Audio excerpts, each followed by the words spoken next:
Uncommon একটি জায়গা।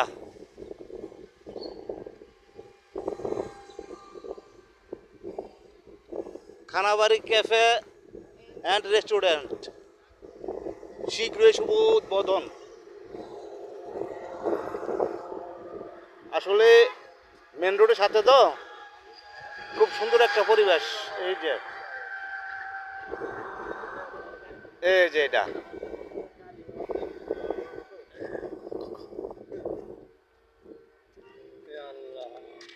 পরিবেশটা কেমন লাগলো কমেন্টে জানাবেন। হ্যাঁ, না আরো আছে। খুব সুন্দর পরিবেশ মেন রোডের সাথে। এই যে খানাবাড়ি ওভারব্রিজের সাথেই এই যে